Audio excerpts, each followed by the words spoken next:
I have worked with authors who didn't feel like they were ready for editing. And at the point they were at, I realized they're never going to be at this rate. Right. The best thing they can do is purchase the developmental edit early on to help them get that draft finished. Even when I publish my books, I still run my books through my editing team.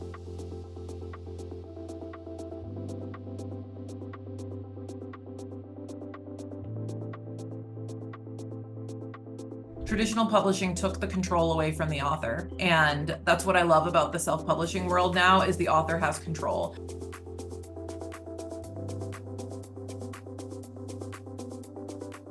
Hey, Chandler Bolt here, and joining me today is Qatharina Wonders. Qatharina, she's a former circus performer. She's an author of 119 books, self-made businesswoman, competitive weightlifter, avid reader, skydiver, a woman with a bajillion talents. And this is a fun, kind of a fun full circle moment. So Qatharina started out as one of our first authors at selfpublishing.com. It was called Self-Publishing School at the time, and has kind of become a legend in our world. Maybe you've heard me tell her story on a webinar, or maybe you've had her edit your book. She's edited a ton of books over the years for our authors. And now she is joined as the lead editor and the head of editing at selfpublishing.com. So she's building out the editing team here. We're really, really excited about it. We've already edited a ton of books internally through her and her team, and we're just getting started. So not only has she published 119 books, she's personally edited 6,951 books. And has a personal counter. So that's an accurate number.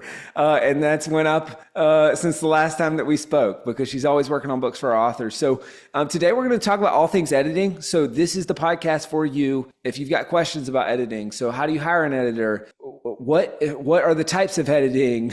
What's the process look like? How long does it take? How much does it cost? All the things. We're going to answer as many of your pressing questions as we can. And maybe you're seeing this thinking that, you're trying to find an editor, or maybe you're in our world and you're already working with our editing team at selfpublishing.com. And this is going to be a good kind of brief on your way in so that you can maximize the editing process with as little headaches as possible. Qatharina, welcome. Great to have you here. So excited to be here. So I always tell people, our authors is, I think I tell people the hardest part of the book publishing process is getting a rough draft done. And that's really just because most people don't finish. But then the real hardest part in my mind is the editing process. I just know the first time I edited a book, or I got my book edited, it was just, the first time you read it, you think, was I drunk when I wrote this? I can't believe I thought this was good. I suck. Everything sucks. This is horrible. And then you introduce an editor to the mix, and it can feel like this really vulnerable process. And it's really hard, but it's necessary, and it makes the book better. And so I guess I'd love to start there. Why do authors even need an editor in the first place? And two-part question,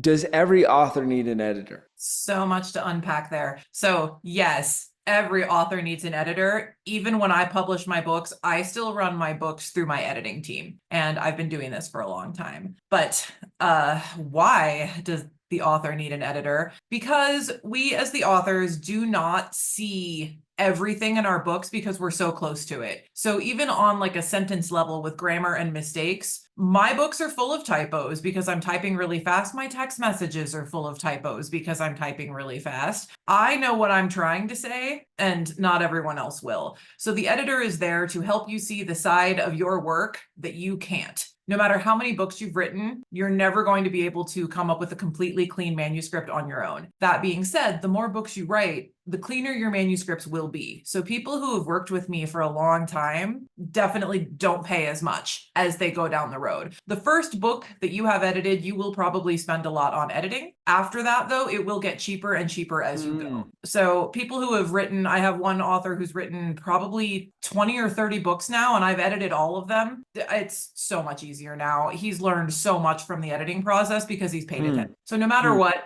there's always going to be something for the editor to find. Yeah, that's good. And so I guess let's maybe set the stage for those people who don't know, because I think this was really confusing for me as well.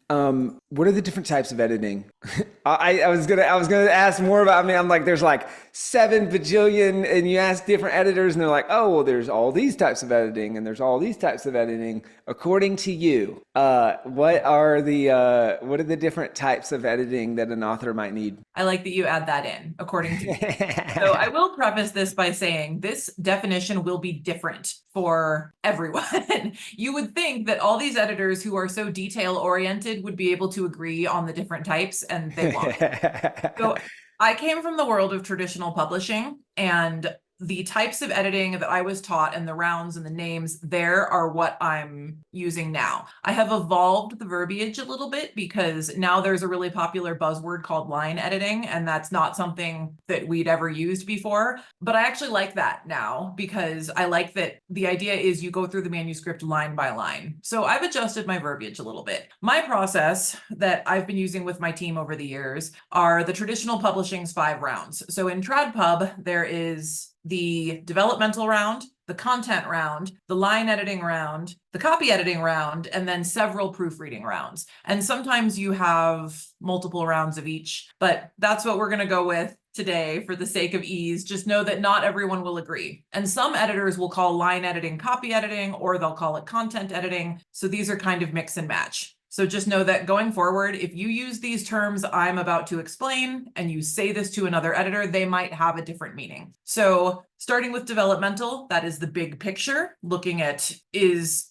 this cohesive? Are the chapters in a good order? Does it get your argument across? Or if it's fiction, does it have a good storyline? So very big picture. In the developmental editing process, you're not going to see very many direct edits inside the manuscript itself. It's more of a comprehensive report at the end. It may not look like as much from the editor, but that's because the editor read the whole book in a pretty quick manner to look at the structure. They're not getting into the details. They're just making sure that the book doesn't need to be changed in a big way, because it usually does need to be changed in a big way. And sometimes one of the edits will be, hey, you need to rewrite these 3 chapters and add 5 more. Yep. It's very daunting for the author after they get the developmental feedback, because sometimes the changes are very massive for the author.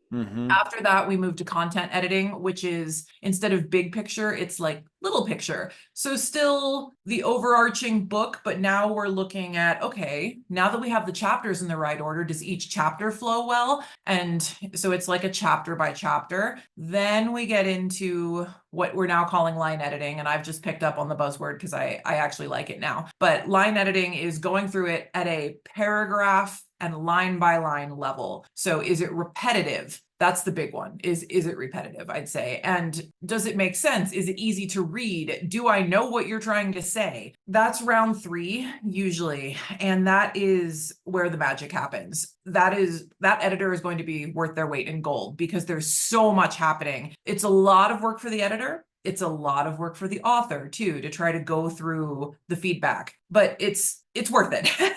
Once you know that the manuscript is ready on a paragraph by paragraph, sentence by sentence level, we get into copy editing, which is the detail work. That's my favorite round. I love the details, fixing grammar, vocabulary, spelling, punctuation, all that fun stuff, just making it clean. And then proofreading is just exactly what it sounds like. It's picking up the remaining errors that the other editors have missed. Proofreading should not be an overly complicated process, because the manuscript should be very clean by now, but it is depending. I've had people ask for proofreading when, in fact, it needed a full edit and it was no longer just a proofread. So proofreading is a fine science, and that's one of those skills that either you have it or you don't.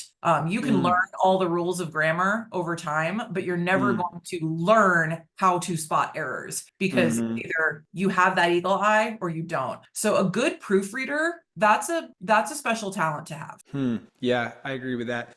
And so I love that kind of breakdown of the kind of the 5 types or rounds of editing. So you got developmental, you've got content, you've got line editing, copy editing, and then proofreading. I would say a couple things I would highlight there are almost the earlier in the process, that's where that's where you see a lot of the skills of your editor, is can they help make the book better? And then it kind of, I guess the proofreading as well, is because like you said, either you got it or you don't. So if you hire someone to proofread and they're not good, you're definitely going to see that. And then vice versa, if they're really good, they'll catch a lot of stuff that other people would miss. And then you kind of alluded to this, but I think one mistake that people make is in the developmental editing process, and you were talking to the team about this last week, is they'll think, oh, this editor just read my book and there's all these typos and they didn't even catch them. It's like, okay, that's not the purpose of this phase of editing, right? So don't lose the forest for the trees in the first round of editing and think like, oh man, are they not even good? Because that's not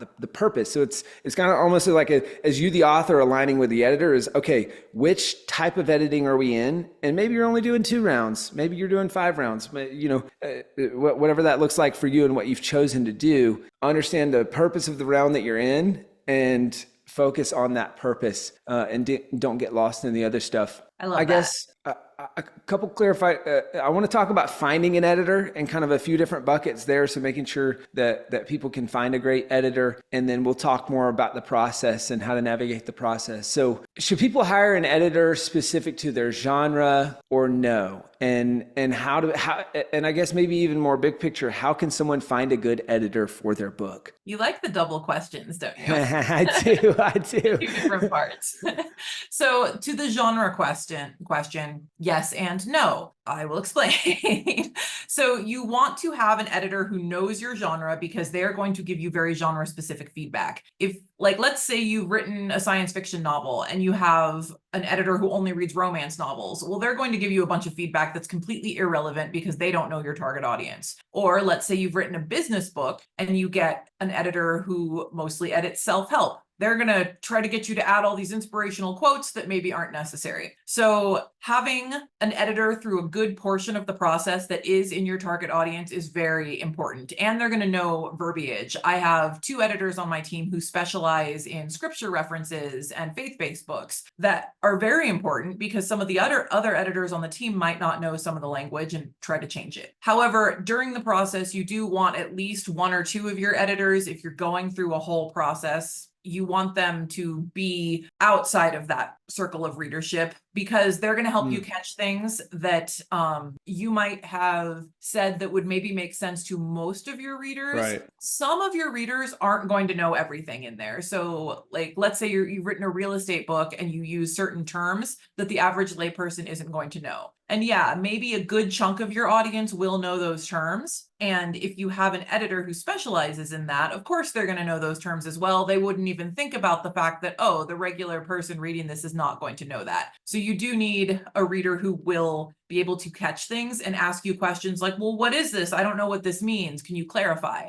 And then it's up to you as the author to decide, okay, do I need to clarify this, or will my entire target audience know this? So that's something I run into with my sci-fi books. There's a lot of terms in sci-fi that all sci-fi readers are going to know. And I've had editors say, I don't know what this is. And like, that's fine. I'm not going to explain this because then my sci-fi readers are going to think, why is this author telling me what this is? Obviously. So it is up to you as the author to discern between your editor's feedback. But at the same time, it is good to have it from both sides. I forgot the other question. No, you're good. What was the other part? No, just the big picture. How can someone find a good, or not even how can they find, because let's talk about that in a second, like where people can go and all that stuff. But how do I know that the person I'm hiring is legit, and what's kind of the difference? How can I tell the difference between someone who's really good and is going to be a great editor and someone who's, I think we hear this all the time, is like, hey, my cousin majored in English, can't they just edit my book? Like, that's not typically a great idea. But so how can someone figure out, hey, this person's good? Gotcha. Okay. So the cousin majoring in English actually could help you with your book a lot. They can help you get it cleaned up and ready for your editor, and then you probably won't have to pay as much for editing. So that's actually a fantastic option. Cool. Good tip. And having people in your target audience read your book also, beta readers. super helpful for getting your book ready for your editor. So there's a lot to be said for having a bunch of eyes on your book before it goes to editing. However, as a former English teacher myself, and a couple people on my team were also English professors and English teachers, the English teachers don't know everything about editing. The publishing standard is very different. So finding an editor, that is a question that I will never have a real answer to, because with the freelance world out there, you really just don't know. The best you can do is do your homework, talk to other authors who have worked with this editor, see how many reviews they have, but most importantly, go for word of mouth over reviews, because obviously the editors are only going to put their best reviews on their website. So go through word of mouth. Word of mouth, though, isn't always accurate either, because let's say the editors only edited 5 books. All 5 of those people you talked to loved their editor, but the author isn't going to know, because obviously they get the book back better than it was before. So they don't really know the skill level of the editor. So I would start with word of mouth, find people who liked them, then go to that editor, find out how many people they've worked with, and then really start doing your homework. Then you need to talk to the editor and make sure they're even a good fit for your book. Find out how many books they've edited, find out what their credentials are. Like, to work on my team, you have to have a master's degree. So these things are really important. Even though I don't necessarily put the importance of a degree on a lot of career aspects, I do in my team, because in this particular world, the credentials are actually very important, because that means you've studied certain things that I need you to know. So I have yet to have a solid answer for how to find an editor, but a lot of it is just homework, homework, homework, homework. Yeah, and do your diligence. Don't just hire the first person that you talk to. Make sure that they're good and they're legit. All right, so we've kind of set the stage here. We talked about the types of editing. We've talked about how to know if an editor's any good or not. What's the ballpark on cost to hire a good editor? I know this is all over the map, so maybe give us the range and then how most authors should look at it. So a typical 40,000 word book, if you were to get all of the ranges of editing, like the full scope, all the rounds I just talked to, you could probably expect to spend about $6,500 for all of that. It's not cheap. And that is for a first book, obviously, if you're doing all of that. If you're not doing all of those rounds of editing, which most people in the self-publishing world do not, you are still usually looking in the thousands. If you're not paying at least $1,000, then you're probably not getting the best finished product. Like I said, it does get cheaper as you go, but usually editors charge per word. It will range 2 to 4 cents per word on average nowadays, but that's per round. So most of the editors I know with a reasonable skill level, and these are editors without credentials, I know are charging 2 to 4 cents per word per round, depending on the type of editing they're doing. And most people are going to want multiple rounds. So a lot of people can expect to pay about 5 cents per word for a reasonable amount of editing. It gets pricey really quick. Yeah, for sure. And so that's the ballpark on cost. So hey, low end, $1,000, high end. I mean, gosh, the high end's probably more like 10, 20 grand, but that's like, pretty intense editing and maybe even a longer book. So that's the price range. Now, for the folks who are listening to this or watching this right now and thinking, hey, I'm broke or I'm balling on a budget. Let's just say balling on a budget.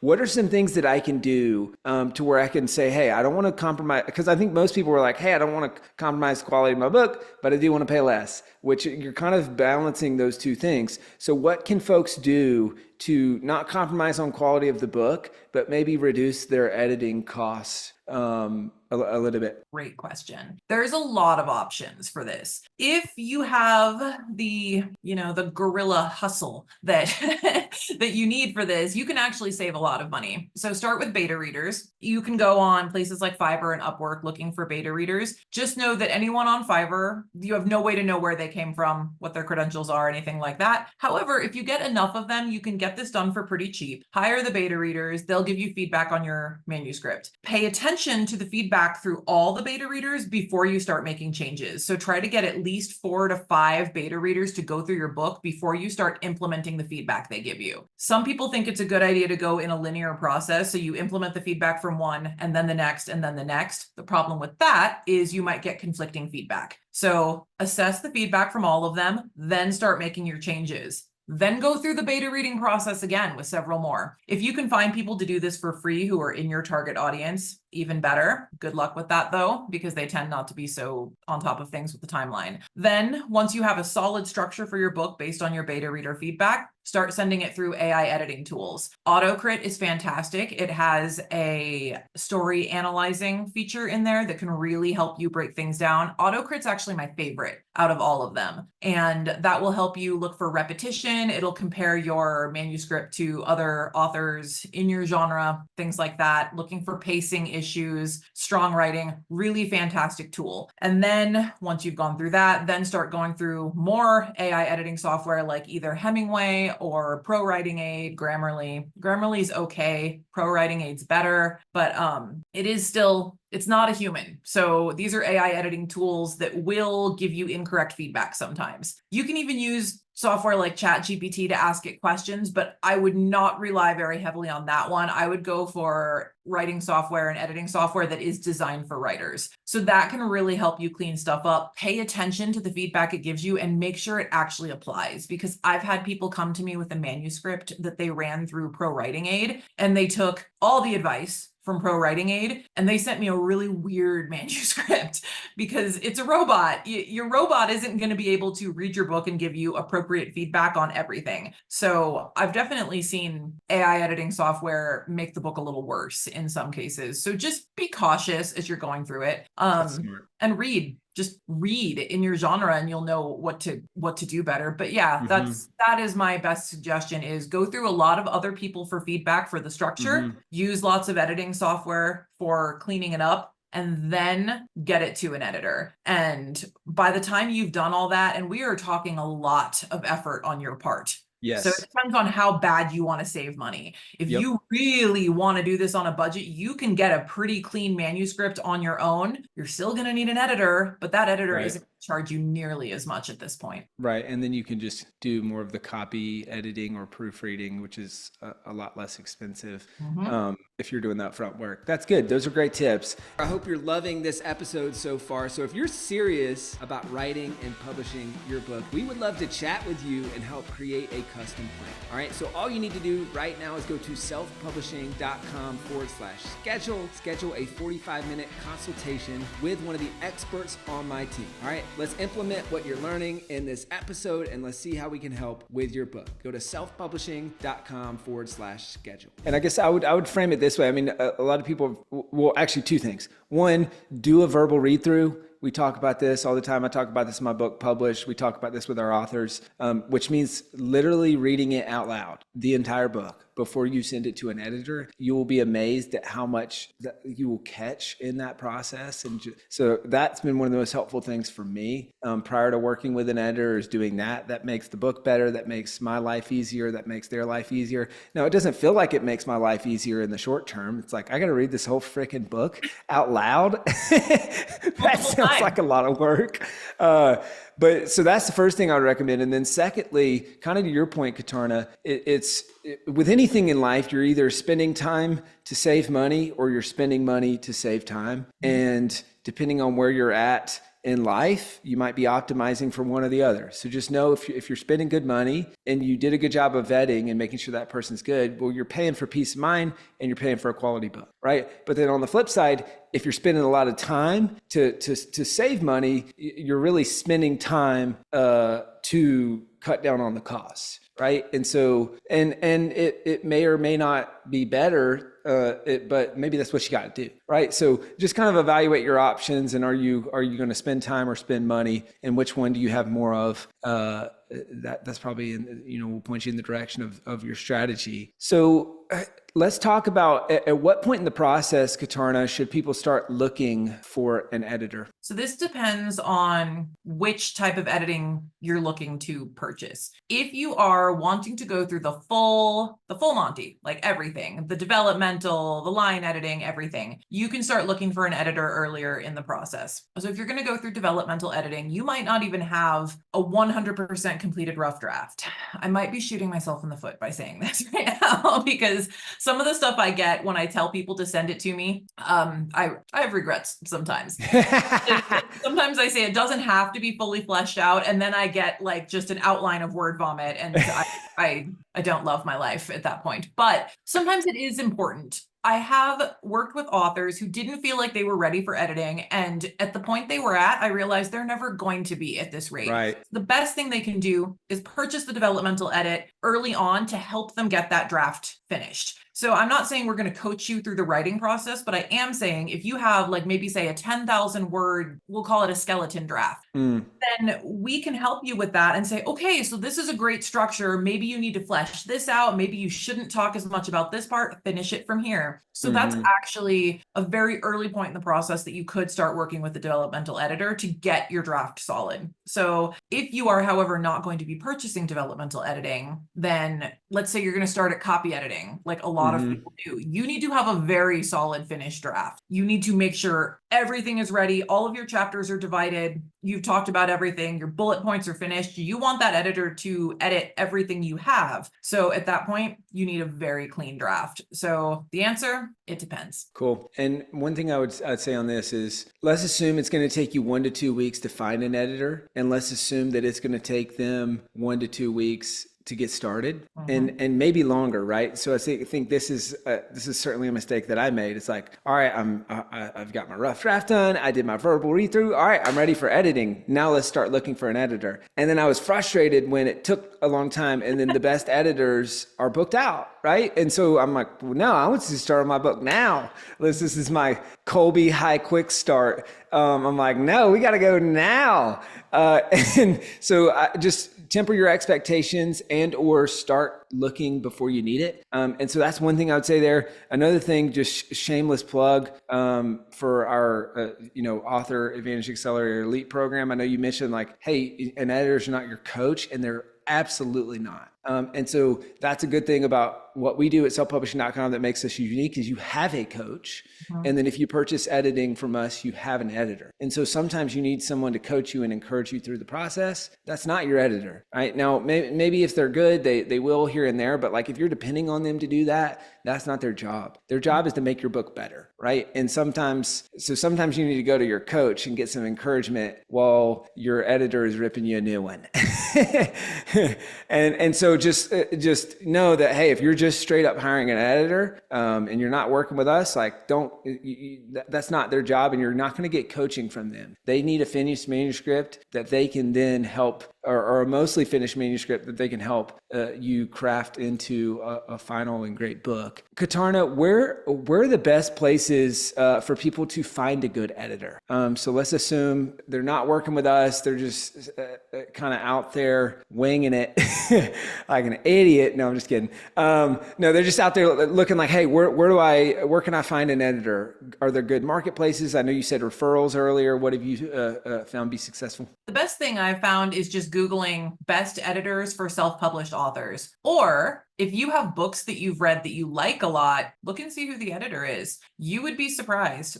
You can, even in TradPub, traditional publishing, sorry, I'm using the, the shortened version. You can look in the book and see who edited the book and contact the editor. You would be surprised. They might be willing to work on the book for you. I've had people do that back when I worked in traditional publishing. They found my name and contacted me. But as of now, I would stick with Googling. I would avoid sites like Fiverr, Readsy for things like that, just because there's no way to know really what you're getting unless you're going for a cheaper option like the beta reader option, or if you're breaking up your editing process and thinking, well, I'm going to go find a cheaper editor for now, get the book as clean as possible for cheap, then go hire a really skilled editor. And I have seen people do that where they look up the editors that they want, they find a really good one, can't afford that one. So they go to cheaper editors first, get the manuscript as ready as they can, and then they go do that last round with the editor they really wanted to save themselves money. So yeah, I would start with Google. You will be surprised what it brings up, and dig deep once you get it in the search engine to figure out who's gone to who. But yeah, look in the books that you like for the name of the editor and search Google for best editors for self-published books, insert genre. that you Oh, want. cool. Nice. That's a good tip. And guys, if you want to connect with us on this, go to selfpublishing.com/apply, book a call with the team. We'd be happy to chat with you about editing options that we have, coaching options that we have, stuff like that. How long does the editing process take? I know this can vary pretty wildly, but what's the average process take? So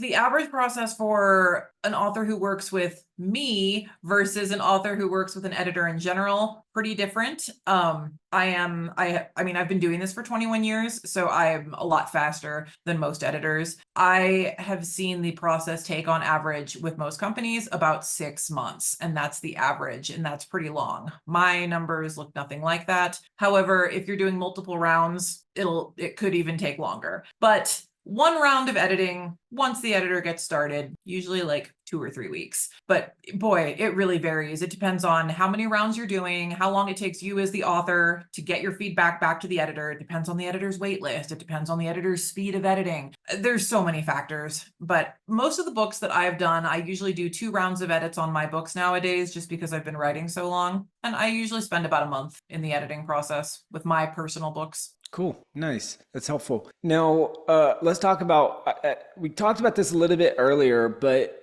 I've hired an editor. I've got expectations around the process and how long it's going to take and all that stuff.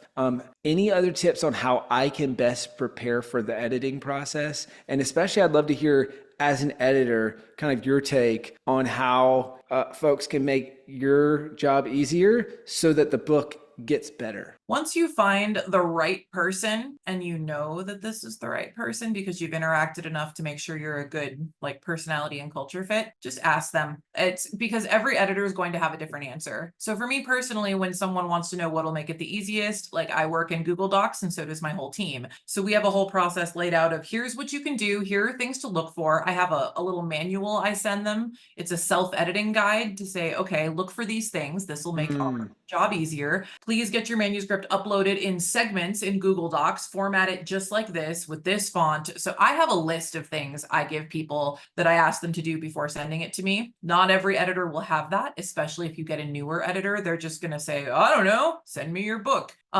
Most editors work in Word, even though my team does not.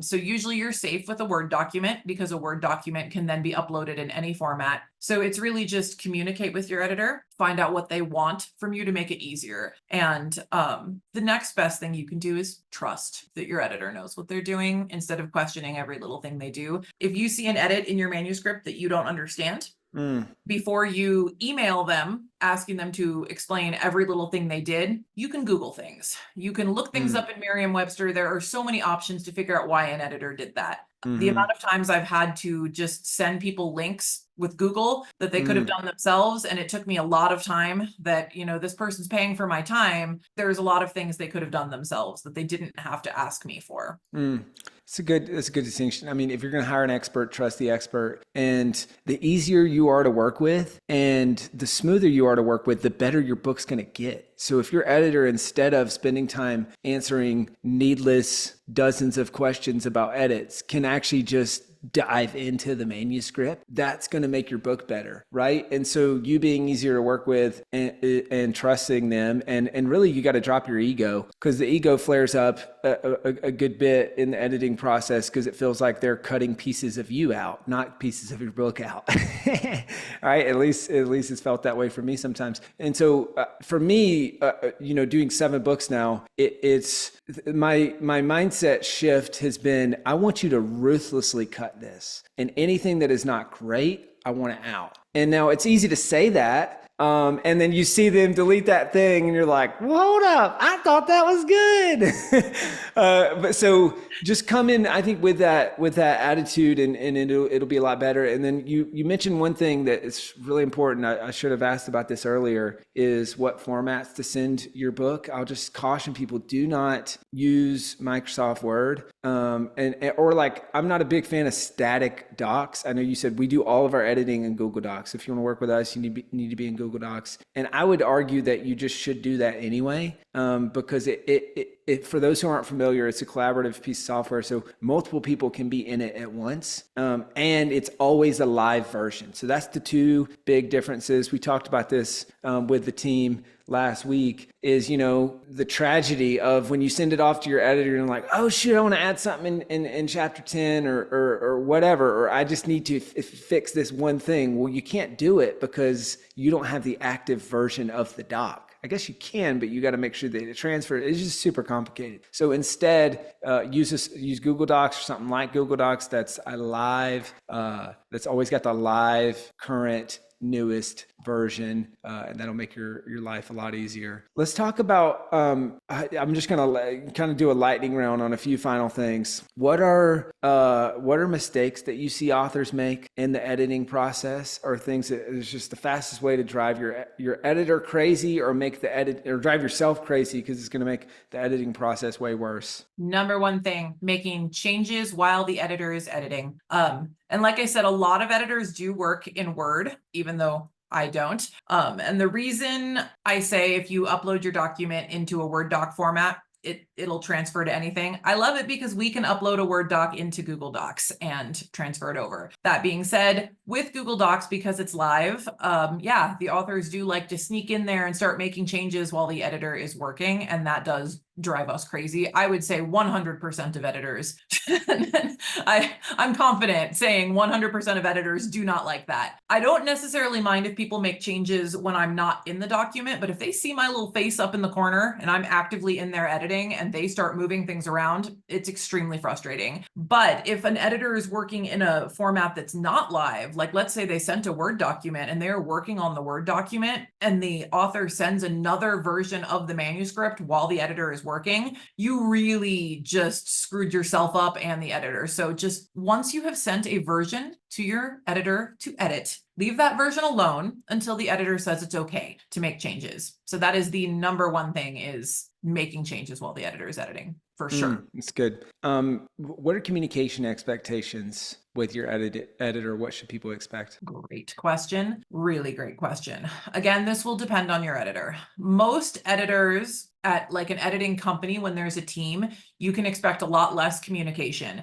because they're editing your book, which is what you paid them to do. Most companies are going to be email communication only because most of us, the written format, that's our thing. Plus, it's easy to track everything that was said in an email thread. Most of the communication will take place in the document. Very few editors are going to be willing to interact with you a lot over the phone. That being said, some companies are very open to that, and some personal editors are open to that. So like personally, I do phone calls, video interviews, things like that with the authors. If they need them, we can go over manuscript edits. Everyone on my team is open to doing a call. Like if you do the full 5-round process with me, you get up to 6 phone calls. I've never had anyone use all 6. I've honestly never had anyone use more than 3, but you can expect communication, just don't expect it to be excessive. When the editor is working, they're probably not going to contact you unless they have a specific question. So if the editor is running late though, like let's say they told you they'd have it back to you by the 26th of the month and it gets to be the 30th, then it is perfectly acceptable to follow up with them and say, hey, can I have an update, please? But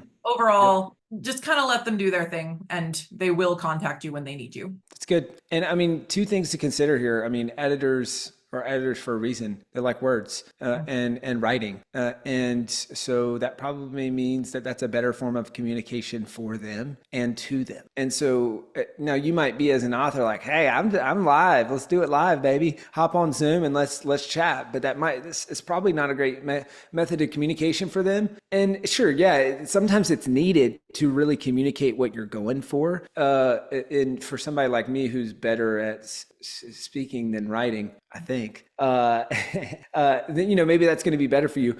But then, so that's one thing to consider. But then I would say, the other thing to consider is that your readers will not have those video phone calls or phone calls in general.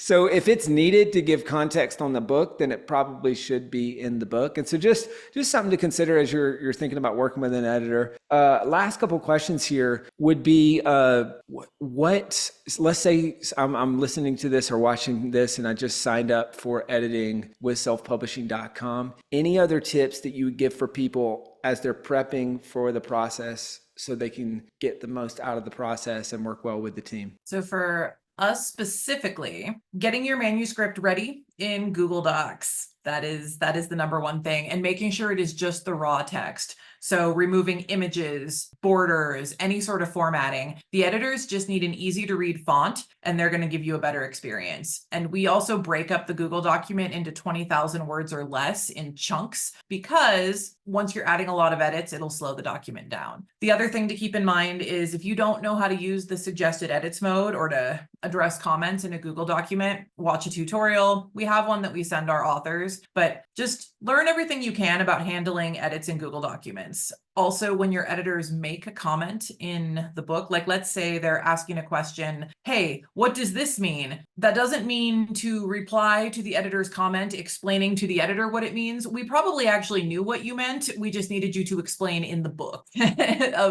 So just when we're asking questions in the book, that is for the book itself, not just to respond to explain to us as the editor, because if we're asking that question, it means it wasn't totally clear in the text. So just getting familiar with the addressing of edits process is really helpful. And honestly, that's really all I can think of, giving us like the barest bones of the manuscript. If you have images that are really important to the narrative, like a chart that explains something, then just explain in a little box in there saying, insert image here and describe what the image would look like, because we just want the words. We don't want all the other fluff. That's going to be handled in formatting. Cool. Good stuff. Well, hey, what would, knowing what you know now, Qatharina, I mean, you've obviously edited almost 7,000 books, have published 119 books personally. What would be your parting piece of advice for the person going into this for the first time? What would that be? Remember that this is your book and not the editing team's book. The beauty of self-publishing, and the reason I left traditional publishing initially, is because traditional publishing took the control away from the author. And that's what I love about the self-publishing world now, is the author has control. Trust that your editors are experts. We've studied this science for a long time. It's an art and a skill, and we do know what we're doing. But at the end of the day, it is your book and not ours.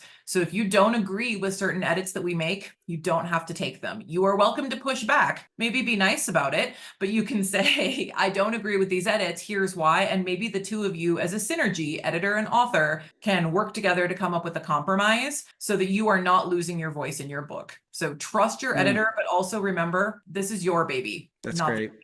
That's great advice. Well, guys, if you've got further questions on the editing process, leave them as a comment on this video on YouTube, and our team will get back to you on that. And don't forget, subscribe to the podcast, leave a review on the podcast if you haven't already. This will help get this episode and this podcast to more people. If you're interested in doing editing with us, I would encourage you to book a call with the team. Let's chat about your book, how we can help. There's obviously a lot of ways we can help beyond just the editing process, but we're happy to help and figure out what you need. So go to selfpublishing.com/apply and book a call with the team there. Again, that's selfpublishing.com/apply and book a call with the team. We'd love to chat about your book, how we can help. Qatharina, this has been awesome. Where can people go to find out more about you, to get your book, get one of your books? Where's the best place to send people? My website, qatarinawanders.com. So to spell that,